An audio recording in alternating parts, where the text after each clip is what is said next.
Okay. Good. Excellent.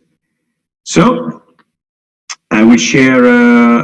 Thank you very much for the feedback. So I'm going to talk probably a little bit louder, and I will share. Let me open first. Okay.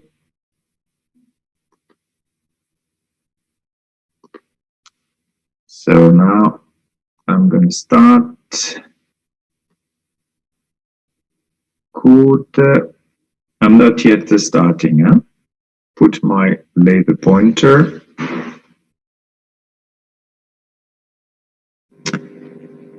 So I start in 5 seconds, so that you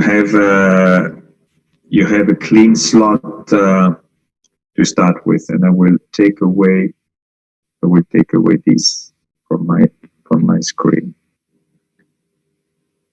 5, 4, 3, 1, 0. Hello, good evening, everyone. I'm Didier Chief from Geneva, and I'm really very happy to speak to you from our small town near the lake of Geneva. I hope you hear me well. Hope everything is fine with the sound, with the image. And for those of you who might not know me, I'm first a clinician working in a group practice in Geneva, which is called the Geneva Smile Center. I'm working together with a group of friends. My brother first, Viviana from Argentina, Alessandro from Italy, Rama from France, and Massimo from Italy. So we are a sort of international group of friends and colleagues working in this practice. Next to my activity as a dentist, a practitioner, I'm also involved into education through some universities and also into my own structure, which is based in our clinic.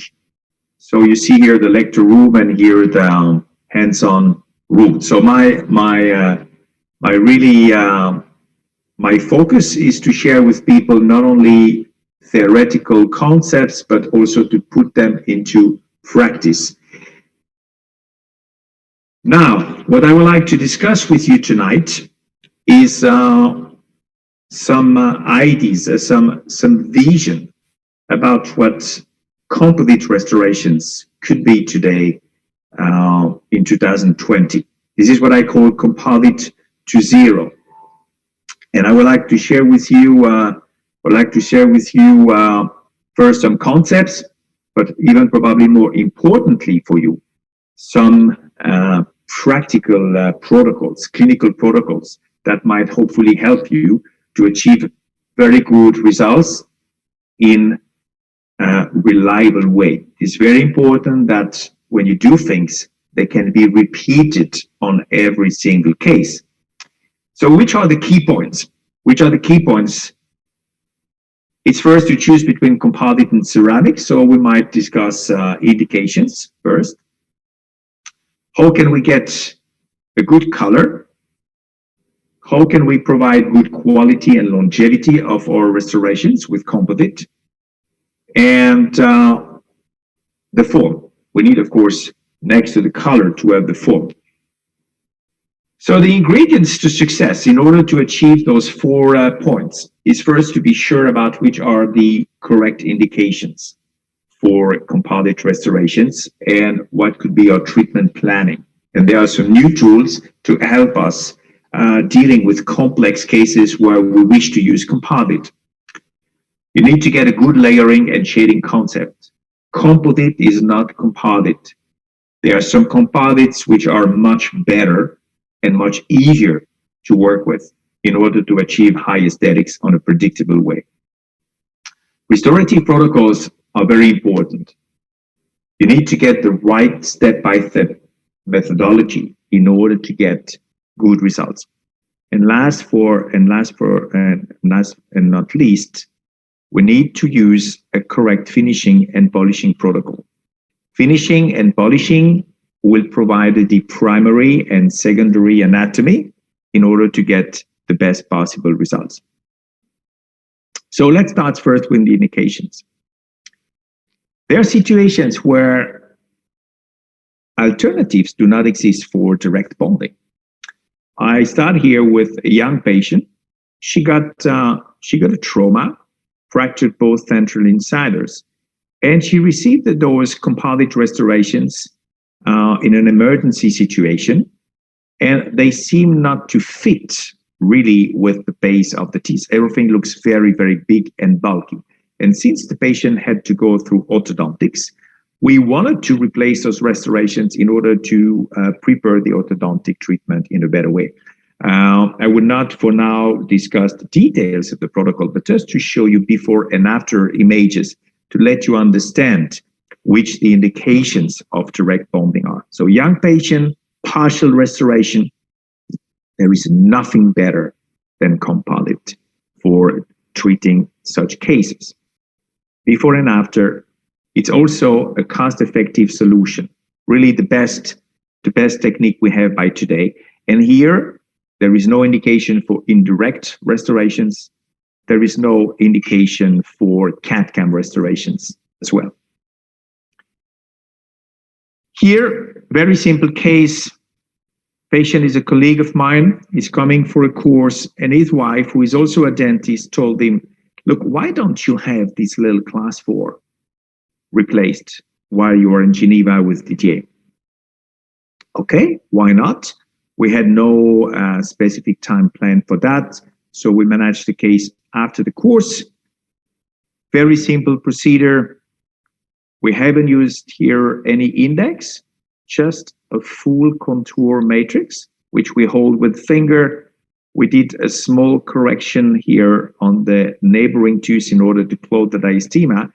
And in 40 minutes maximum, the case has been solved with very good aesthetic results.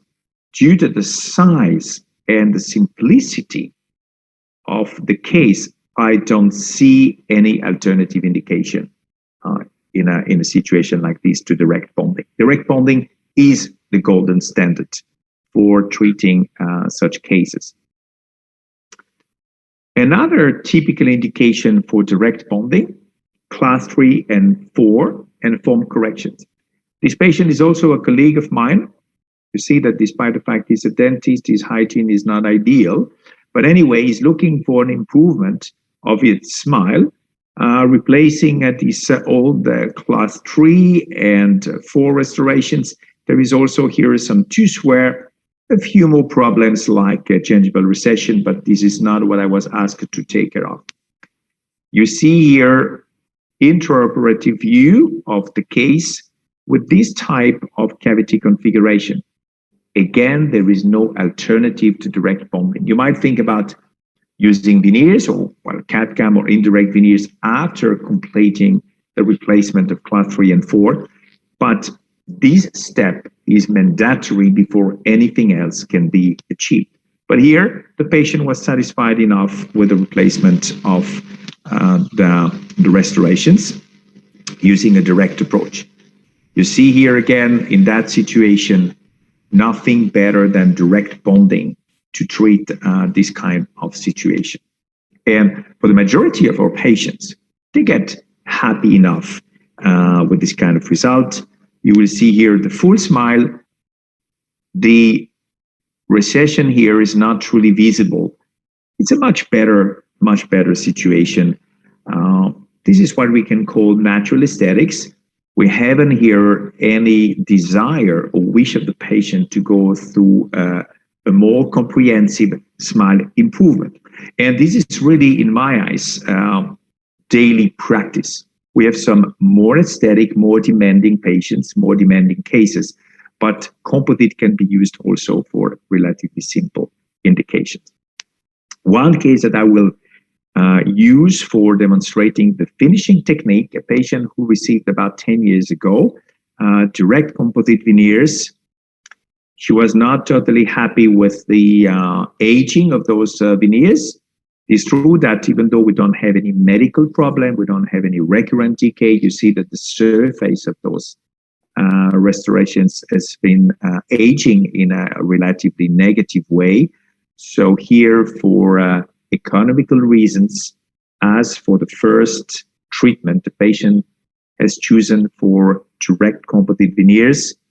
We have been able to do something much better for her, with more natural color, with more natural anatomy, primary, secondary anatomy, and the patient was very pleased with the final result.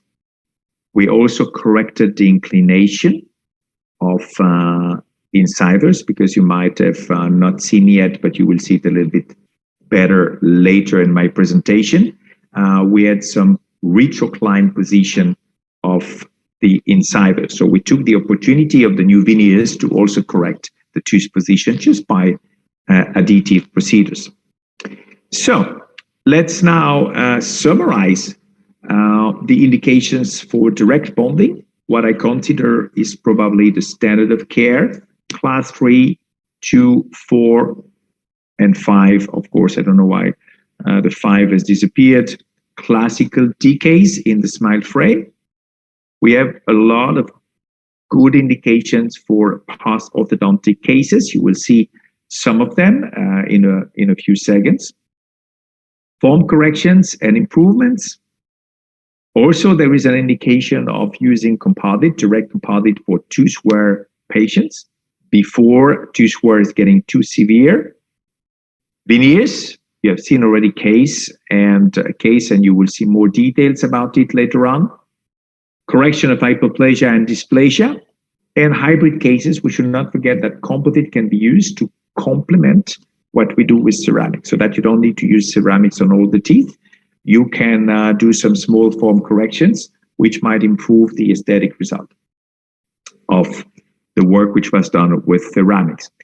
I don't have the time to go through detailed protocols, of course, for every of those different indications, but I would like now to enter into the next point for tonight's lecture, layering and shading concept. In 2016, I was invited by the British Dental Journal to write an article together with my very dear friend Newton Fall from Brazil about the history of shading concept. And you might find this on my website if you're interested. You can download it freely, or I might also provide this article to Otixident if required. And this is, I think, a very good summary of where we started and where we are by today. And in short, we started with rather complicated and difficult composite systems to work with. And with continuous improvements, we could develop much better composite materials and much more logical and simple shading concepts. So the question which has been since day one is, which are the number of layers which we need? And I'm trying to give already some answer here. Tooth is made of two tissues, dentin, enamel. And logically, and that has been really our vision since many, many years, was to improve composite technology and shading to be able to restore teeth with a bilaminar technique. Whether it is superficial, then we use only enamel. If it's a little bit deeper, then we use a combination of dentin and enamel. And the first publication outlining the vision that I had and how I would like to have a perfect composite material was published in 1995. Then I provided more information about that concept in further publications. And also I shared my concept and my data with companies in order to improve their composite technology and shading concept. And again, everything was based on the fact that the natural beauty and appearance of natural teeth relates to two tissues, dentin and enamel. And the bilaminar technique will be the base of any restoration that I will create in the mouth, whether in the front area or the posterior area with composite, dentin and enamel. It's simple, it's reliable, and it is very effective. This is what I call realistic dentistry. So let me summarize, because I don't have the time to review with you all the spectrophotometric studies we performed to get to this concept, to this layering system. But I would like to summarize with you the most important characteristics of the natural layering concept. First, a single hue or color, if you like, not like the Vita shading system where we have different composite colors. This is not needed, especially not for a direct system. We have just one single color, but a very large chroma range. Further, the Vita Classic, we need brighter shades, we need darker shades. Single opacity. The natural variation in dentin opacity is not big enough to justify having different levels of opacity, like opaque dentin, regular dentin, translucent dentin. This is not needed. And you need a fluorescent material, not higher fluorescence. You need the same fluorescence as natural to structure, because otherwise, in certain light conditions, you might not get really the same color anymore. So a typical example, which I believe is the latest development in the field of the natural layering concept, is the Inspiro Direct. You see here we have 8 dentin chroma levels. I don't say shades or colors because it's all the same color. We have 6 restorative shades and 7 flowable shades. So we have coordinated lines of restorative material and flowable materials. The flowable materials, we use it for little corrections and also a lot for cervical non-carious lesions. What about the enamel? Which are the optimal characteristics for enamel? Again, this is all derived from measurements, spectrophotometric measurements we performed on natural tooth structure, natural enamel. First, we realized that we need different tints. What does it mean, tints? Tints like shade, if you like. Enamel cannot be only different in terms of opacity or value. That's not enough. There are natural variations in the shade of enamel, and this must be reflected by your composite material. Of course, you need different level of translucency or value. It is about the same, roughly. And also you need a natural opalescence. In the past, we didn't have enough opalescence. Nowadays, we tend to get too much opalescence, which of course is not ideal. So the idea was also to mimic, to emulate nature with composite, enamel composites, which have the same opalescence as natural tooth structure. So again, you see what an ideal composite system could be, the Inspiro Direct. You have 5 different enamel shades: bleach, white, neutral, ivory, and transparent. So different translucency levels, but also different tints. Out of those 5 restorative shades, we have 3 flowable shades. Why flowable? Again, you need sometimes to do micro foam corrections. If you have a little bubble, it's very practical. Also for small restorations, we use it to do the palatal or the lingual layer in order to place, or as a support to place the restorative composite. You will see some examples of that. Very important, it's a good shade recording system. You cannot get really a perfect composite system without a precise and accurate shade selection. And we developed actually this bioluminescent shade guide with the first product of that type. It was the Myris in 2000. I had the idea to have this shell of enamel, which respect the natural anatomy and thickness of tissue, natural tissue. And we have a dentine core made of composite, and both samples can be connected or imbricated. What we recommend is to put a drop of glycerin in between the enamel and the dentine shade tab in order to ensure that light transmission is continuous between both samples. And now you see a comparison between the Vita Classic, because I believe everyone knows the Vita Classic, even if you don't work with it, but you know about it. And you see that with the natural layering concept, the NLC approach, you can mimic any of the Vita Classic shades, but even more. You can play with the value of enamel shades. You can play with the chroma. You can have a little bit more white, a little bit more red.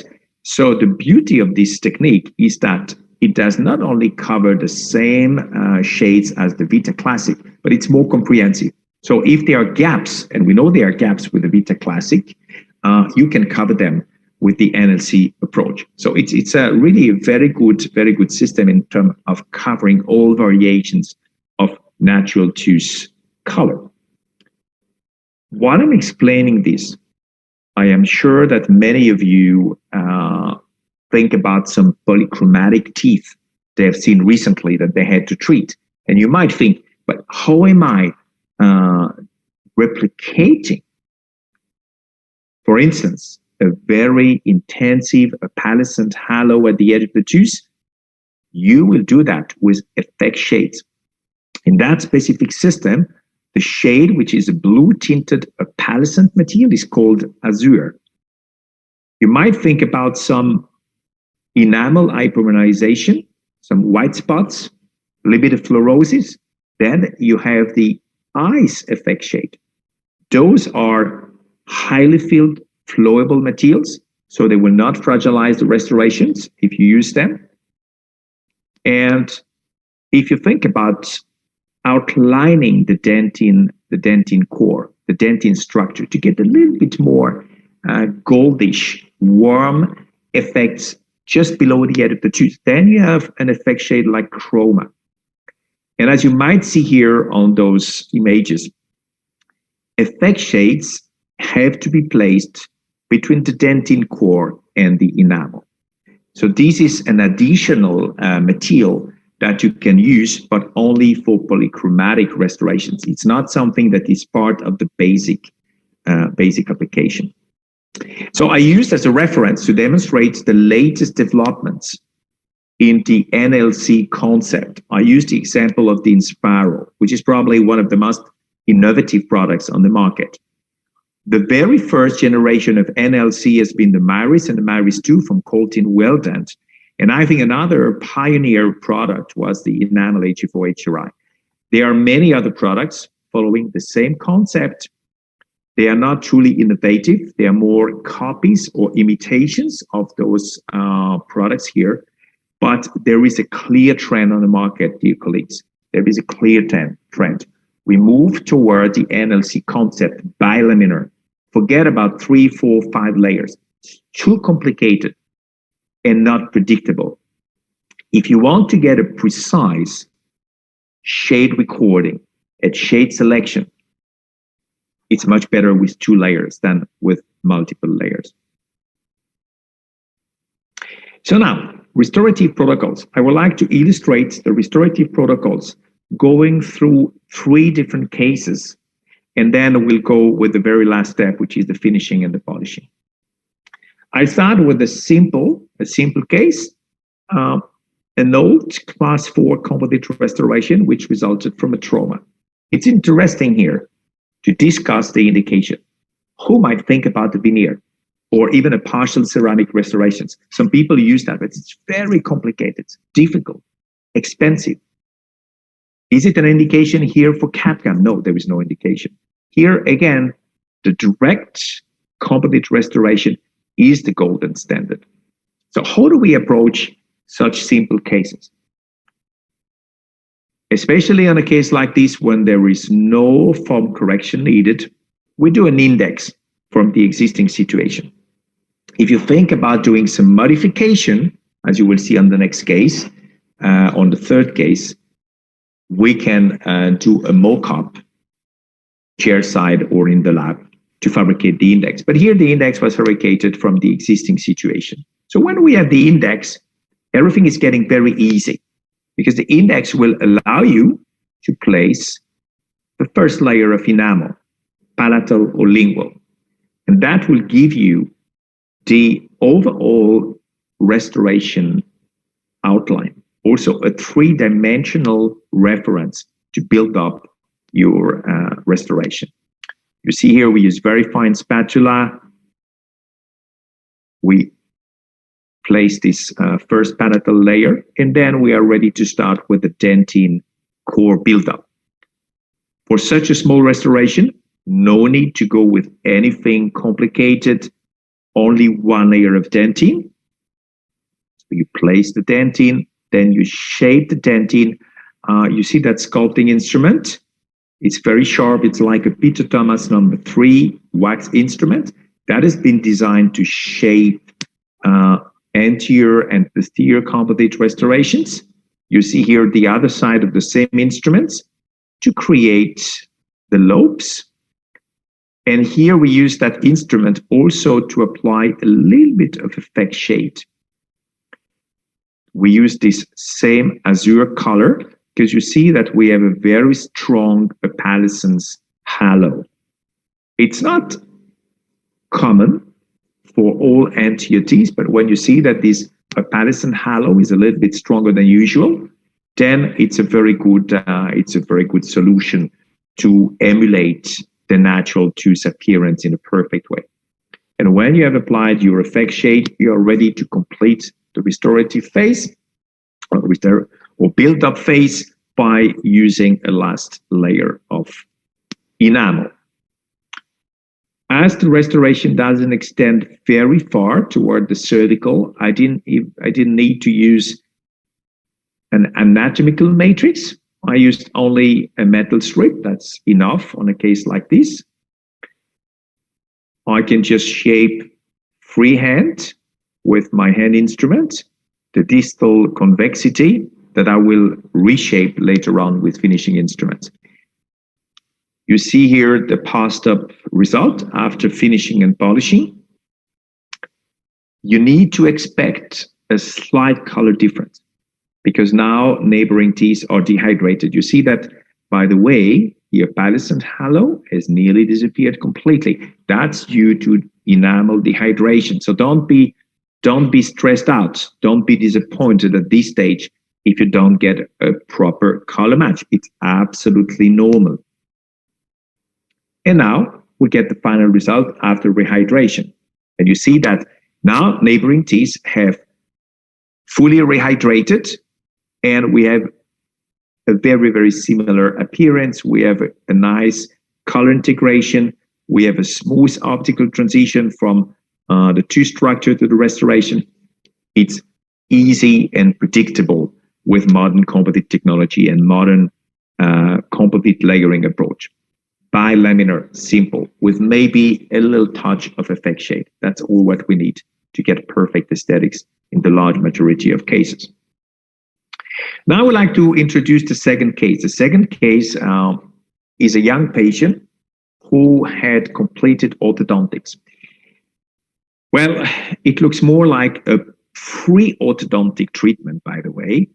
And here, because we were unsure of what would be possible with us re-entering a short orthodontic phase, we did some digital imaging to evaluate the results of doing only direct bonding or, again, having another orthodontic preparation phase before starting with direct bonding. So we are back to the initial situation. We have copied and pasted the aesthetic template. It's we have different forms that I will show you a little bit later. And we can either use just the contour of the teeth in order to see where we need to add the volume, or also a full tooth appearance. But here it was our impression that the teeth will look really massive, especially because of that problem. We have very big residual spaces. We have about 9 millimeters, nearly 10 millimeters on that side. And as you know, the average mesiodistal diameter for a lateral incisor is 6.5 millimeter. So we have 3 to 3.5 millimeters in excess, which will make our work very, very difficult. So we decided to go through, again, a short orthodontic preparation using Invisalign. And we used also the Invisalign trays to make some bleaching in order to start with a better color. You see here those modern templates for 2D aesthetic or digital analysis. For the majority of cases or simple cases, let's say, I would never go through 3D digital imaging, far too complicated, takes too much time. This is done in just a few minutes. So let me just show you how quick you can make it if you choose the 2D approach. You have here the template, you copy and paste the template into PowerPoint or Keynote, that works exactly the same. Then you need to enlarge the template so that it fits from canine to canine. You see here that the inclination of canine is probably not very good. So we need to do some reshaping. We can do tooth by tooth. So now here it's a little bit of, let's say, a fast version of what you need to do chairside. You can make the template slightly translucent so that you can visualize the corrections to be performed. Now I made it even a little bit more translucent. So we see that we need to add a little bit of volume to the premolars, because premolars are smaller teeth. They don't have the same buccal profile as canines. We need to lengthen, of course, the premolars. We need to lengthen a little bit the canine on that side. And of course, add to structure mesial and distal to close the diastemas. But it's quite easy to see what needs to be done and to communicate with the patient in a very simple and effective way. And at the end, if you wish, you can take away the tooth appearance and only show the outline of the teeth. How do we perform then the treatment? I don't want to repeat the details for the build-up because you understand it's dentin and enamel. I would like to confirm that rubber dam, especially for those more advanced cases, rubber dam is a key element of the protocol. Using ligatures in order to get the rubber dam really going along the cervical part of the teeth, so that the rubber dam doesn't stay above the teeth. Clamps are normally located a little bit further back, normally on premolars, so that you have a complete free vision of the entire smile. Here, on top of a little bit of a dentin wing, we have application here of the Azure material, because you have seen that also this patient had a very strong apaliscence effect. And we are at the end. We are at the end of the process. We have significantly increased the volume of the buccal surface on premolars and tried to transform the canines into lateral incisors. And this is the final result just after removing the rubber dam.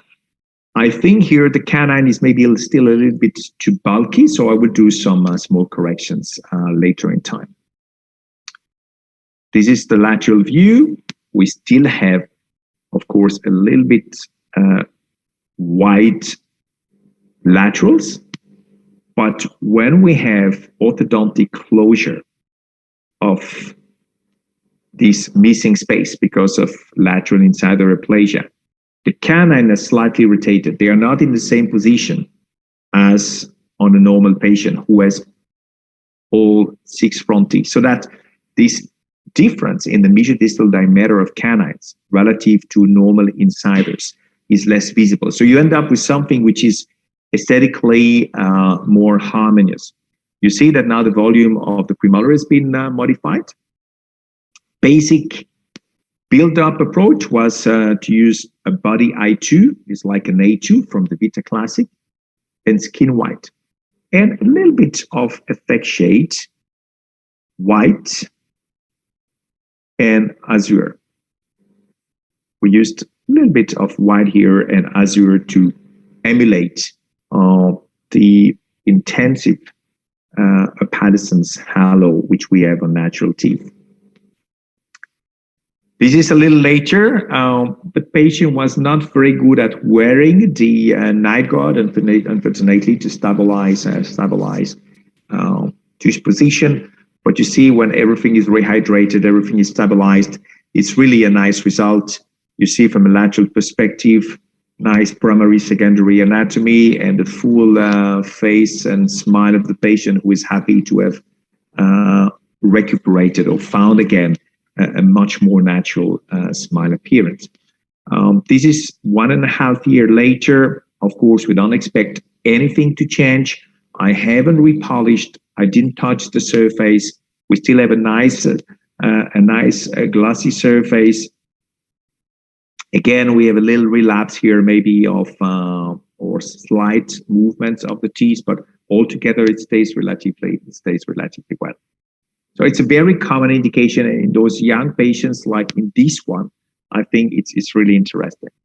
Now I would like to show again a little bit more complex case where we use not anymore a 2D imaging approach, but a 3D imaging approach. Patient is showing hypoplasia of the upper front teeth. This is also what we call a Bolton discrepancy. The upper incisors are smaller in terms of dimensions compared to what it should be in order to match and fit with the lower front teeth. We also have canines, which are very small in comparison, again, to what it should be and to fit with the lower arch. So you see the final result that was done with composite, but I would like to show you how we achieved that result. We need to do some basic aesthetic analysis, which we did with a very simple drawing approach. We try first to see if the face midline is in harmony with the smile midline. It is the case here. Then we want to see if the occlusal plane is in harmony with the bipupillary line or the horizontal reference plane, if you like. And here, by chance, it's in a good harmony. So we have no major problem but the anatomy and the size of the front teeth. So my first approach was to use a 2D digital analysis, but the parents, because this child is an adopted child, and the parents were very, very keen to provide the best to their adopted child. So they were not really able to judge on the final result and what the plan was. So I explained them that we would probably like to do a little gingivectomy here in order to gain a little bit height, because teeth were very, very short, that we would certainly lengthen the incisors. at least central incisors, maybe also laterals, probably the canines, as I said before. But the patient could not, or not the patient, sorry, the parents could not visualize the expected changes. So we said, okay, no problem. We'll use 3D imaging to demonstrate what we expect to do. At the time we performed the treatment in 2016 here, it wasn't possible to merge 2D and 3D, and it's still not possible for the majority of CAD/CAM softwares. So we used here the Sirona software for the CEREC system. So basically, the dental technician has placed the 2D image next to the 3D program software, and we designed the form changes with the Sirona software, and then we have machined into a block of PMMA a snap-on mock-up. We could have taken also an impression and do molded mock-up. There are many different ways we can use the same concept. So here you see the snap-on, the PMMA snap-on on the teeth. And what is interesting with this approach is that, for instance, you can use the snap-on as a surgical guide, which is a feature that a conventional molded mock-up doesn't allow you to perform. So again, here, the confirmed treatment approach is slight gingivectomy to lengthen a little bit the teeth in order to obtain better proportions, and lengthening of the incisors. More changing the volume of canines, minor change in the length of the canines. You see here the details, even though the technician or the machine, I'm not sure if the technician did a little bit of freehand touch-up, it looks not too bad when you are very close at a certain distance. Of course, it's monochromatic, teeth are connected, but it's a very nice tool. The patient can take it home, can try it back and forth. Just before letting the patient to go away, we have done, of course, we have done an index. So I will show you the index in just a few minutes. So now when the patient is being back for the treatment, we go with the shade selection using the bilaminar shade guide you have seen before. So here it's a superimposition of the dentine, the selected dentine, and the selected enamel. Exact same approach as what you have seen before. We place the rubber dam, ligatures, clamps are further distal so that it doesn't interfere with the restorative work. And now you see the index. The index is made of silicone. Here, there is a break in the digital workflow. It doesn't make sense to be digital all the way from A to Z. Sometimes it can be logical. Many times it isn't logical in terms of making the treatment as smooth, simple, and cost-effective as possible. When you think about new technologies, you need to be aware of three conditions to use modern digital technologies. It should be better, faster, and cheaper. If it's not the three together, or at least two out of the three conditions, you need to modify the workflow. You need to go analog for certain steps because it might be faster and cheaper and more effective. And then you keep the other steps digital. To be digital by any means has no rational. There's no rational at all. And especially if you use modern technologies for direct bonding. Because at the end, you are analog, whatever. So now we have the index. I will use a flow. Why flow here? Because I use it at a very, very thin layer. It's a highly filled flow. So you should not expect much lower mechanical properties or significantly increased wear. We use it nearly as a shell. We call it a shell. It's very, very thin. It's just, let's say, a couple of 100 microns. Then you go with the next step, which is a layer of dentine. And we do this in parallel so that it's getting very effective.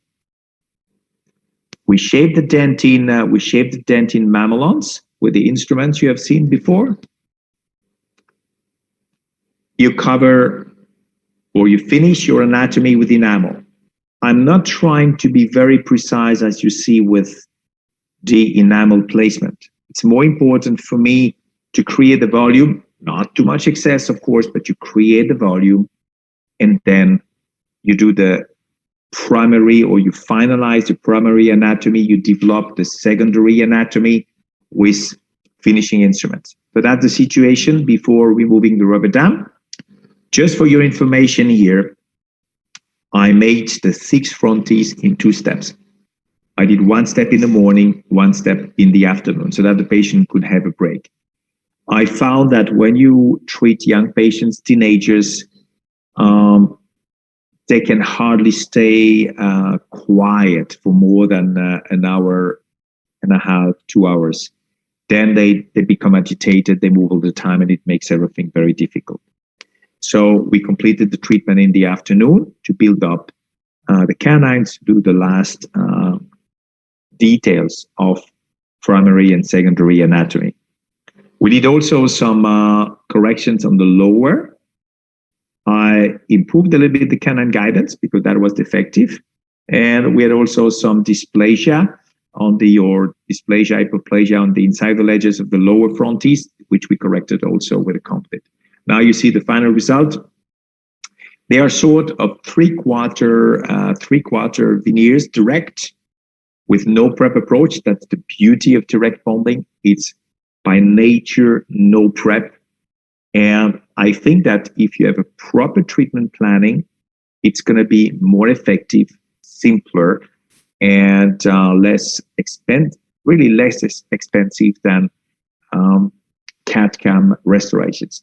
I think doing here ceramic CAD/CAM would be unnecessarily expensive. If you go with composite CAD/CAM, it's highly monochromatic. Aesthetically, you will never match the quality of good direct composite restorations. As a conclusion to the clinical protocols, I would like just to mention a few studies that have confirmed, first, for tooth form corrections. Both studies at 5 years, they confirmed the very high quality and excellent behavior of those restorations. In general, this is not specific, the next 2 studies are not specific to form corrections, but in general to anterior direct composite restorations, they have shown also very high success rate over long periods of times. So we have very strong evidence that composite works well to restore anterior teeth. So now, let's move to the very last step, finishing and polishing. If you do everything perfect, good indication, proper layering, good restorative protocol, if you don't manage to create a good primary and secondary anatomy, you might not get to the perfect result you dream about. And when I'm saying perfect, we all understand perfection doesn't exist, but let's say the best we possibly can. So I would like to illustrate the finishing and polishing with this case you have seen very briefly before. I mentioned before the palatal inclination of the upper fronties, which is not really very aesthetic. So we decided to correct this by slightly displacing or slightly changing the tooth axis, adding a little bit more material. Otherwise, the smile line was considered correct. The tooth display was considered correct. We had no canting, inclination of the occlusal plane. We had no problem with the face midline. So we were able to proceed directly with the replacement. So here we had no complex imaging to perform because we can basically use the existing smile configuration. Shade recording, shade selection, as you have seen before. I'm not sure if this is the exact shade we have used. It seems to be very translucent here. We obviously use something a little bit more opaque. As a reference, I did not really use it to do the build-up, but as a reference during the finishing, I might use the index just to control that I haven't changed the length or made some canting of my incisal edges. So sometimes it's nice to have just a visual reference. What I use here for this case was a combination of 3 shades only. Body I2, which is a low chroma dentin shade. We used a little bit of effect shade, the Azure effect, and we used a medium value skin ivory. It's warm white enamel, which is a good brightness, but not being too cold, not being too translucent at the same time. So now I skipped the build-up technique because we don't have the time to go into the details, but now I would like to show you how we create the primary and the secondary anatomy and the finishing and all the details, in fact, which you see here. We are just before the polishing steps.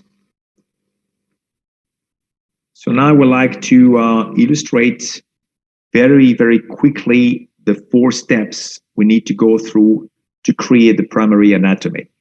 And my best advice and what I would like to share with you here is the very systematic approach to start first with the proximal, and you might probably understand the rationale behind this sequence in a few seconds. After doing the proximal, then I do the facial and the lingual profile. For veneers, you have nearly nothing to do on the lingual. On the facial, we work with discs. Line angles, logically, when you have done the facial or the tooth profile and the proximal, the line angles are just to be fine-tuned. And this is also done with discs. And finally, the incisal edge. The inclination, the outline of the incisal edge, very important to make the incisal edge as it is seen on natural teeth. We should always imitate Mother Nature. Don't make the incisal edge too flat. Otherwise, you are losing translucency and the nice opalescence effect. These can be done with a combination of burrs and discs. So now I would like to illustrate this with short video clips. You will see it goes relatively fast, but I think it's best to see it on a video rather than to just talk or see still images. So the proximal you need to control from an incisal edge perspective. It's very important. You cannot control this as well or when you face the teeth, you cannot control this as well as when you have this view. We use discs. Use small discs. Don't use large discs because you have more risk to touch the rubber dam and to eventually even hurt the gingival tissues. So we create the facial embrasures on all the teeth. Then the second step is the facial. It's a little bit difficult to show on the video because unfortunately the instrument is always in front of the camera. But I'm trying to show here that I'm working on the central part of the facial profile. I try to create the actual curvature or the tooth curvature, but keep the surface flat because these front teeth are rather flat. They are not so much concave or convex. Slightly concave, but for sure not convex. Now you see again the control of this step into the mirror. You can incline the mirror to control the facial profile from cervical to incisal. Now we are doing the line angles. Line angles, it goes very quick, in fact. I just need to round a little bit the line angles. Just emulate natural anatomy.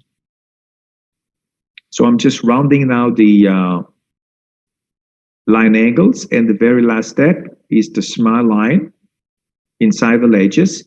opening the embrasures, doing little corrections on the incisal edge profile. Here I do with discs. You can also use burrs. And then we are ready to start with the microanatomy. We start first by drawing lines. Some people do it with a pencil or with a pen. I think it's even easier to use the tip of your burr to create the lines. They are the references to develop slight concavities we have in between the mamelons. As you know, there are 3 mamelons, 3 lobes on central incisors. I start with the very small indentations at the edge of the tooth. And then progressively, I will enlarge these indentations. It has like a small triangular shape at the edge. And then you will need to enlarge a little bit this line. But what we do here is very superficial. One of the mistakes we do at the beginning is that we tend to go too deep with the instruments. Okay, sorry, it's just going back. Okay, so now we go forward. I've just cleaned the surface with a little bit of bonding to take away the powder. Now I'm doing this very, very discrete depression, one on each side of the central lobe. You see that it is a step that goes relatively fast. I do a slight depression here.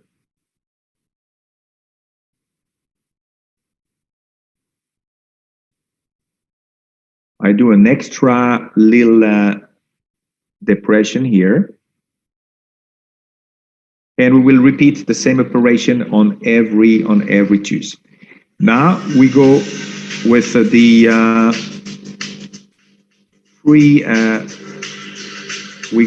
pre-polishing. The rebonding, excuse me, after doing these horizontal lines.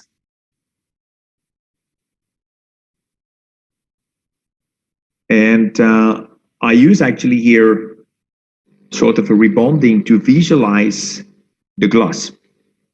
Some people use paste or articulating paper to reveal the microtexture.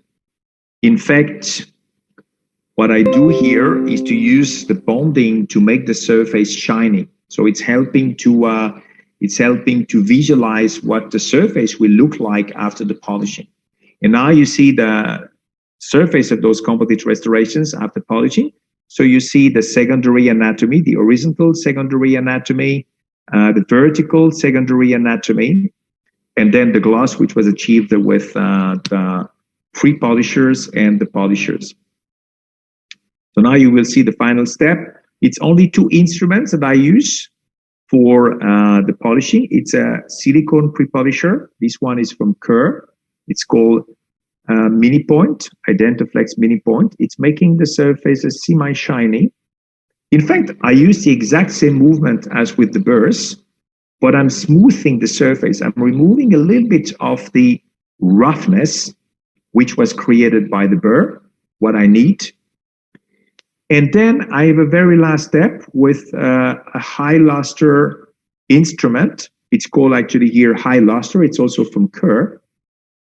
It's a cupule, it's a cup, and it's making the surface super shiny in just a few seconds. It's not doing any correction of the microanatomy. It's only making the surface shiny. So in short, you create the secondary anatomy with fine diamond burrs, then you smooth the anatomy with the pre-polisher, and finally, you get the gloss. You can use, instead of the high luster silicone instrument, you can also use polishing paste that works perfectly well. Whatever instrument you like to work with will be okay. What is important is that at the end, you get a very shiny surface with the right amount of microtexture or secondary anatomy, that you don't lose the microtexture or secondary anatomy during the polishing step, but you still get a high gloss on the surface. And this is the final result. This is the lateral view. This is a 3-year follow-up. You see a very nice persistence of the anatomy. I was a little bit surprised that we lost a little bit of microtexture. I didn't touch the teeth. They are looking exactly as the patient came back to see me 3 years later. And I just found out that the patient was so disappointed with previous restorations because they get a little bit discolored, but that was not on the surface. It was just the material itself getting discolored. She bought a very hard brush and used the most abrasive toothpaste she could find. And of course, she's unfortunately removing a little bit of microtexture. But otherwise, we have a very good persistence of the anatomy. Secondary anatomy just has been a little bit changed, but I think it is really a nice result. Color stability with modern technologies, especially like the Inspiro system, is really not a problem. Composite materials made tremendous changes and improvements over the last few decades, and I think we can really trust modern technologies much more than what was possible in the past. So, as a conclusion, I would say that using direct bonding today is like merging classical technology and dentistry with modern technologies. We still use the same basic material, which has been improved over several decades of technological developments and also refinement of clinical protocols. It's still a key tool in modern dentistry. Digital technologies, modern technologies will not take direct bonding away from the market. Because even if we have new machines that would be so expensive compared to what we can do with the direct approach, that we should not foresee any change in the indication of direct bonding, which I presented as an introduction, at least in the next 10 years or so. This is my vision of today. So if we summarize the advantages of direct bonding: optimal tissue conservation, ideal in young patients because we are in an immature arch alignment and gingival profile. So we like a technique that we can, or restorations which can be modified if needed. It's optimal for patients with limited financial resources. It's a great material for observational interceptive treatment, like tooth wear or any pathology that requires some observation before we go with the final treatment. Something which is maybe more irrational is for those who like the artistic application of a direct material. And also the selective treatment approach, which means that there is very rarely cases where you need indirect or ceramic restorations everywhere. There are always small lesions, small decays where the direct approach will be the best solution. So I also like the idea to use composite and ceramics together. I'm absolutely not against ceramics or CAD/CAM or anything like this. I use all the different techniques, but I like to be selective. I use direct and indirect and CAD/CAM wherever and whenever they have an advantage over a direct approach. But that's, I think, really the modern philosophy of dentistry. So I would like to thank you so very much for your kind attention. Please don't run away. Stay in front of your computer. Give Otixident a few minutes to collect the questions.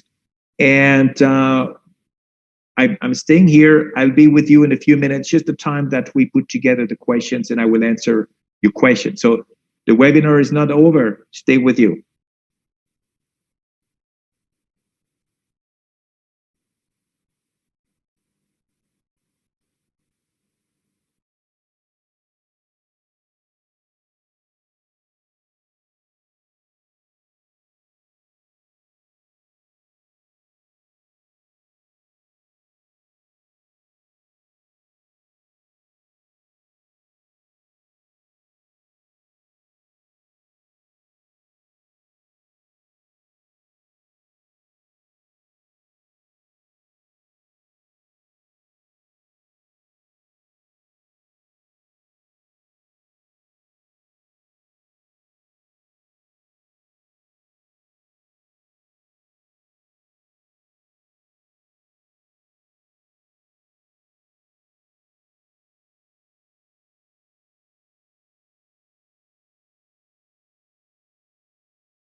Okay, so Tatiana, I've seen your message, and I well noted the request to speak a little bit slower for the questions.